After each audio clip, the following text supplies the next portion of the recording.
I'm Lorna Bateman. Today I'm going to be talking to you about my book Embroidered Country Gardens, which was produced and published by Search Press, came out last year in May 2019.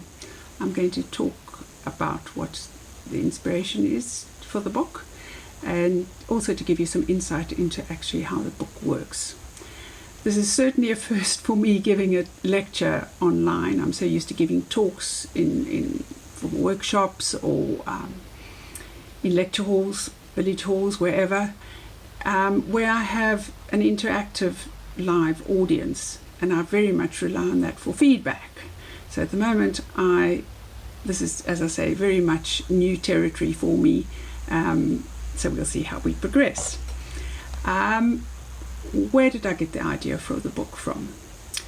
Back in around about 2010 to 2011, one of my students wanted to embroider a needle book. She'd seen a pattern in Inspirations magazine and she wanted to stitch it.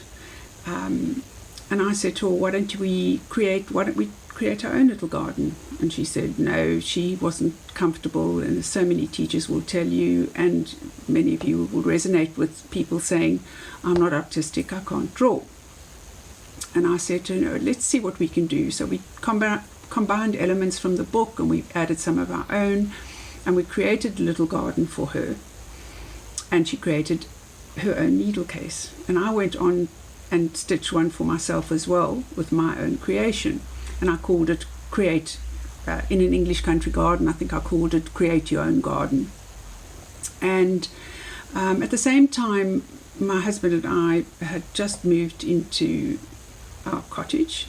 You can see I'm sitting in my studio at the moment, up at the top end of the garden, and we live in Hampshire in a small village, and we bought quite a rundown house with virtually no garden to speak of. It was totally overgrown, so it was a blank landscape. And at the time, a very dear friend had lent me a book called The Flower Garden Planner, and this was to help me with designing a garden, a real flower garden. And the book, some of you, I mean, it's very much well-traveled, well-loved and torn.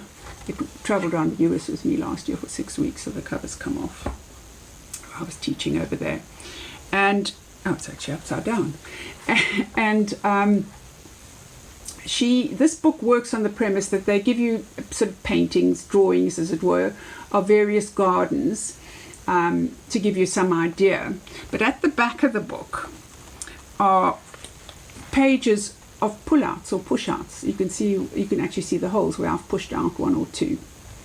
And the idea being then that you take these pull-outs, and in a blank page where they've got pockets, you create your own garden. So what I've gone ahead and done is taken a few of these just to show you. So for example, there's a really tall plant and another taller one with it. So you can decide whichever one you want at the front. Maybe you want the darker one to the back. And then you add some medium. I'm doing this just very quickly to give you an idea. So I was working with this, familiarizing myself with all the plants that I could put into the garden. So you've got your taller, your medium, shorter ground cover, and ostensibly a selection of colors, which I don't have here, but you would have your dark, medium and light colors. And it was, when they say you have a light bulb moment, it was one of those moments where I thought, oh wow, this is a great concept. I can work with this to write a book. Search Press had broached me back in the early 2000s and asked me, Ros Dace from Search Press asked me if I'd write a book. And I said I didn't feel I was very comfortable doing so. I didn't have the skills or the idea, not the skills so much, but the confidence to do it. But once this concept sort of hit home, the idea hit home, and I thought, wow, I could work with this to write a book. When she broached me again, I actually said yes, much to her complete surprise, after about, I think, 12 years of asking. And from there, she had an email in the post to me in the email to me next day, and with all the paperwork, and inviting me to the studio to present a portfolio of work and the ideas, concepts behind my book. I had to do a complete layout, which I subsequently did, and obviously they accepted. But they wanted me to stitch 12 projects for the book. I didn't want it to be a project-based book. I wanted it to be a book where all the elements were there to encourage people to create their own. But it was also important, as we discussed, that people could see what you could make with it. And for those who didn't feel comfortable doing it, I would still be offering something for them to stitch. So we had 12. I had 12 projects to stitch, and I had to stitch a actual stitch board. So all the stitches that are in the book, as well as was ostensibly 3 sampler boards, but I only managed to finish 2 completely. And you can see them there. That's one of them. You can see part of it again. Sorry, upside down. You can see them quite clearly there. I've also got these up on my Facebook, so you can see them available for you to have a look at. And these depict each and every flower in the book. So there were a total of 32 flowers that I had to stitch, and 16 different garden elements like archway, little gate and a picket fence and baskets and insects and all other little things that you find in the garden along with your flowers. So it was a lot of work, and it took me the best part 2016 right through to my deadline was July 2018. I couldn't quite finish, so we landed up being October 2018. And then of course all the editing and everything, and it was finally published in May 2019. So the book came out as Embroidered Country Gardens. My idea was to call it, in an English country garden, create your own garden.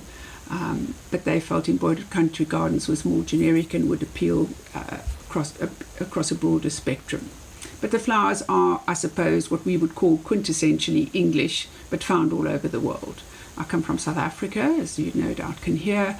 There, everybody wants an English country garden. Here in England or in the UK, people tend to want lovely tropical gardens, which just don't happen. So there's always that, you want what you can't have, basically. What I'm going to do now is I'm going to lower the camera, and I'm just going to briefly take you through the book so that you can see how the book works. It's again, as I say, practical. So I do go through the essentials, what you need to set up when you start stitching. For those that just have no knowledge at all, you don't need a lot to start with. You can start with absolute basics, and if it's not for you, then you haven't wasted a lot of money. That is the whole idea behind both my book and all my designs, all my kits. I aim to teach beginners, to encourage them to start, and you can go on to create your own much more advanced project if you're a more skilled stitcher, still using the same concepts. Right, so if I just lower the camera and I get you focused onto my working area here, like that. Okay, so I've marked this off so we can just quickly go through it. I'm not going to labor it, but you can see there the practical selection of hoops, all the things that you need, and I talk you through all sorts of practical things like covering your hoop, hints and tips on every page right throughout the book. Just little things that might help you, things you might not have thought of, things that I've learned from students over the years, and things that I've worked out for myself. So that's the first sort of chapter in the book. And then we go on to actually preparation for your embroidery. What I'm going to do just now is actually work through a little project with you, as I said. And so these steps here are what part of the process that you would go through. So I explained to you how, for example, to transfer your design onto your fabric once you've designed it. So that whole chapter is practically on that. through to the stitch chapter. Again, beautifully illustrated by Search Press. They've done a fantastic job. 2 stitches to a page, so they're quite large, enabling you to see quite clearly. I've written as I teach the instructions, and they take you through all the stitches. There are approximately 30, but a lot of them have got various different ways of doing them, so slightly more than 30 stitches in total. Then we go on to the flower section. And if you can see there at the top, they've got all the different flowers laid out, and then a description underneath, which I've written, and then my drawings at the bottom of the actual flower. And that whole chapter deals with each and every flower in sequence. And then you go on to the implements. As I said earlier, the garden's not complete without insects and archways and baskets and what have you. So there's a full chapter on that as well. And then we come on to actually designing your own garden. And I've started off really, really simply. So for example, on the first page, if you can see there, I've started off by just taking one of my daffodil drawings and then colouring it in, showing you how to colour it in. If you look there, the daffodils on their own, and the forget-me-nots are also on their own, but I've combined the 2. So just 2 single flowers, combine the 2 elements together, and I've already created a little garden. So if I give you an example here, you can see quite clearly I created this little, it's a little pin case, needle case, and it's the daffodils and the forget-me-nots again, and I've just put a few linearia or whatever you want to call it, just random few French knots just to give a contrasting colour. So a simple project aimed specifically at a beginner. And that's how I take you through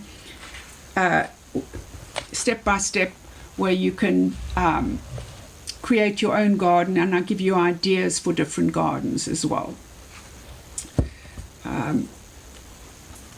And then we go on to the actual projects chapter, and there are various, all 12 projects are in alphabetical order in the book, with detailed instructions on how to complete them, and then the patterns are all at the back.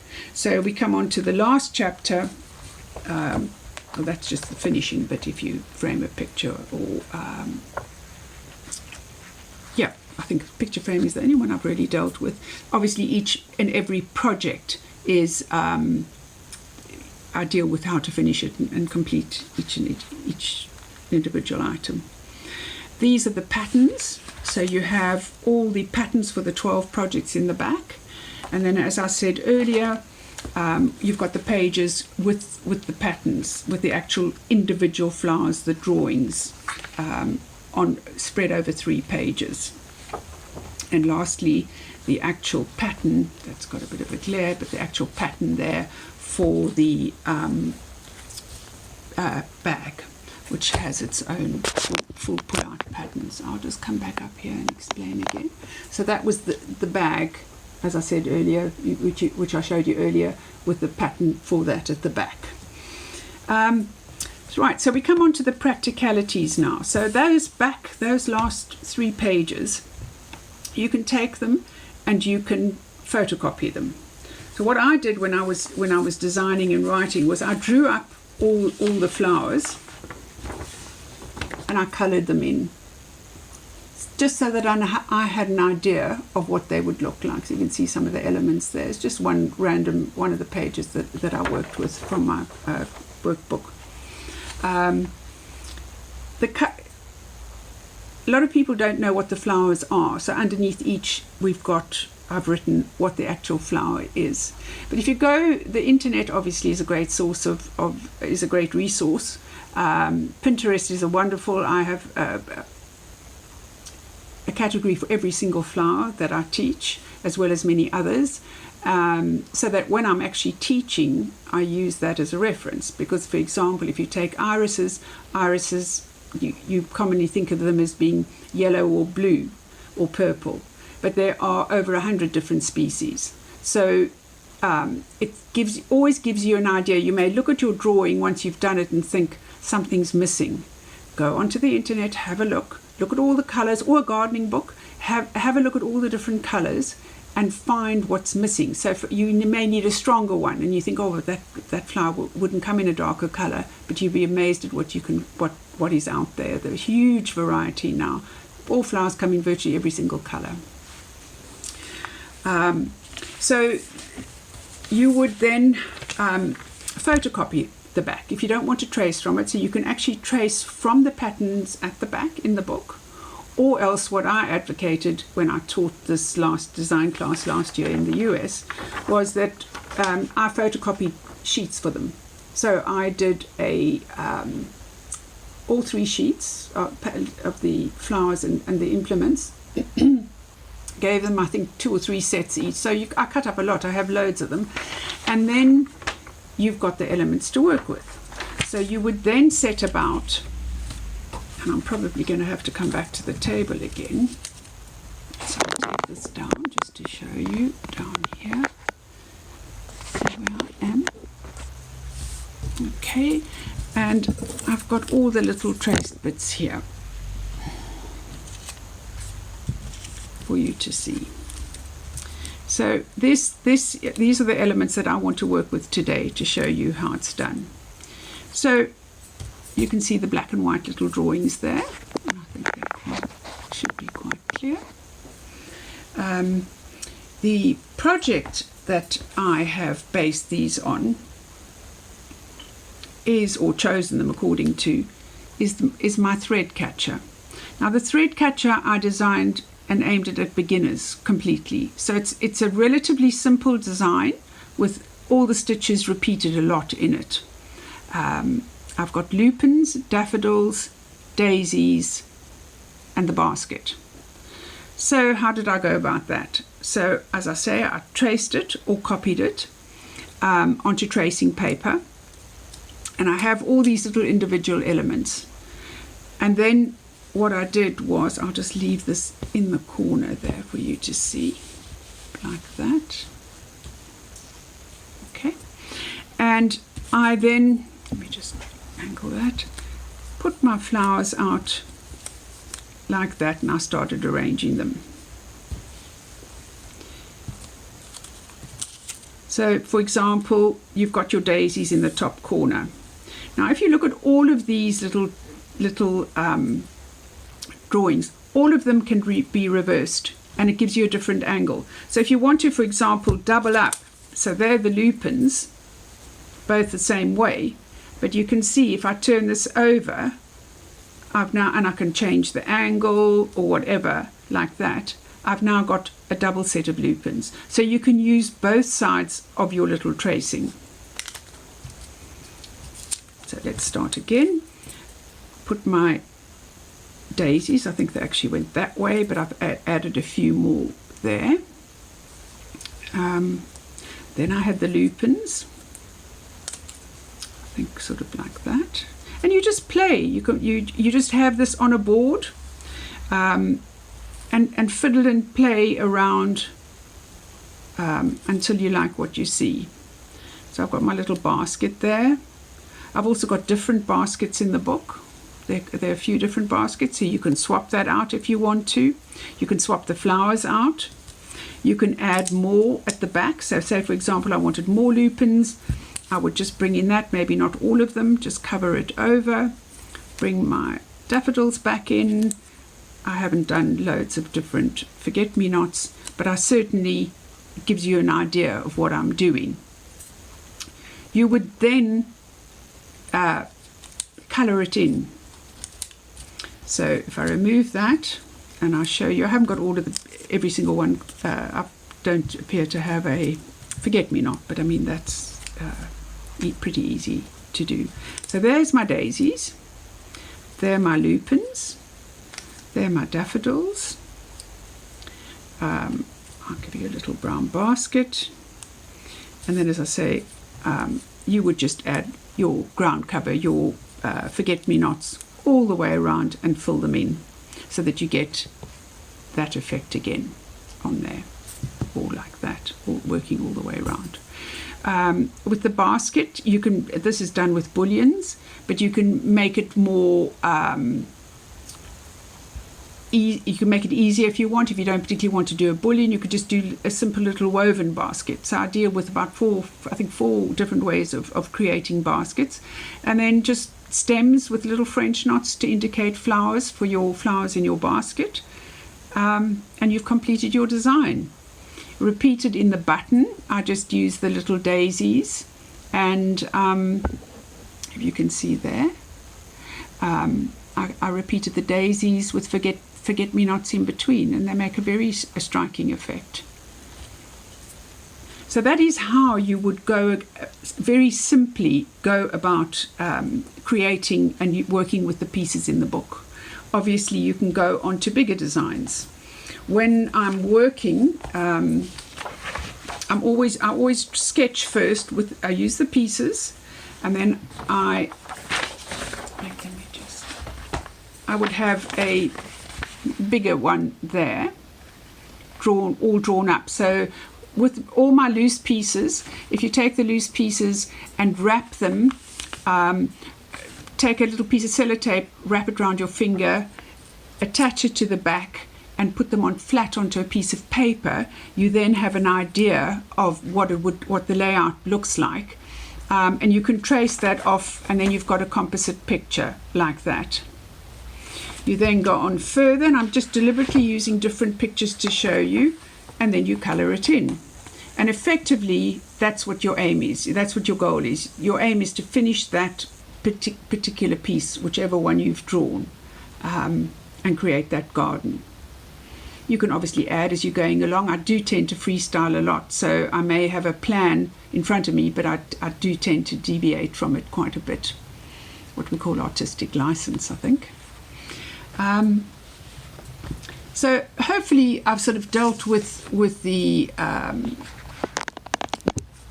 effectively or simply with how the book actually works. I think the more you use it, the easier obviously it becomes, and you get more inspired. I just find I have ideas running through my head all the time. For example, since I finished the book, I've gone on to do a few other little projects. I'm doing this little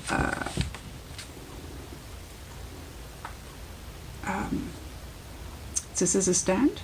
I'm going to be teaching that next year in Australia. And that's just, again, using the flowers, just using the exact same pattern. I just drew the shape of the piece of fabric, and I placed all the elements within that shape and played around until I got the effect I wanted. You can go really, really simple. I've done a number of these. Some of you may have seen them on the internet, on my Facebook page or on Instagram.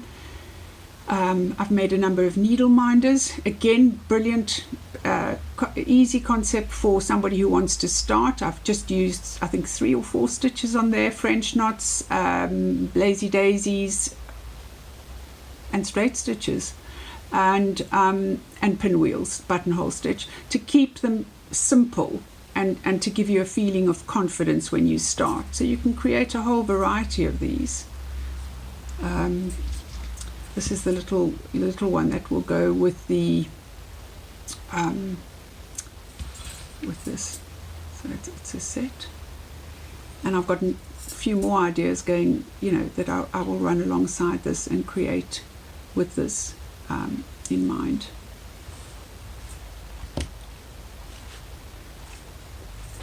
What I omitted to say earlier, as I work with what we call a practice cloth or a doodle cloth. So when I was talking earlier about colour, and I said sometimes you're not sure what colour to make a flower or what stitch to use for it, I have what we call a doodle cloth. It's not upside down. Okay, so what I'm going to do is lower the camera again for you to see what I actually do with this, so you can see it there. Okay, so for example, if I'm up here in the top corner, these were lupins, and I was looking to see what stitch to use. I didn't use either of these in the end, but I was playing to create effect in texture as well as looking at colors. So those are both lupins. Here I padded and raised the top of a hydrangea working over felt. There's another piece worked over felt with satin stitch. So I keep on experimenting. This technique I use for each and every one of my designs. I think it's a tremendous help. And if I had to carry on filling this in as I work, it in the end becomes a art piece in itself, and I will eventually, hopefully, fingers crossed, get that far. I have a lot of UFOs, needless to add, but I have loved doing this particular one, and I want to fill it in some more. So it's a very practical thing to have. So I'm working with 2 hoops. So I've got my design in a hoop, and I've got this in a second hoop, and I work on this first. If I'm unsure of which route, the route I'm going with the design, I work on here, because there's nothing worse than going onto your actual design piece. And I'm just going to raise the camera again. So working onto your design piece, and you start unpicking, and you unpick and you unpick. And that does happen if you're experimenting and trying new techniques. So the doodle cloth or the practice cloth is an excellent way of trying out something first. Well, I hope this has been of some help to you and inspiration. Since the book was published, just before we went into lockdown, after we went into lockdown, I'm very proud to say that the book came out in French. So I've now got Un Jardin Anglais, which I'm absolutely delighted about. They're both available to purchase through ICHF or through me, or wherever you choose to, if you wish to purchase it. I hope you've enjoyed this, and I just want to say thank you to all the amazing support I've had out there over the last 2-3 years. It's been absolutely fantastic and amazing. Thank you.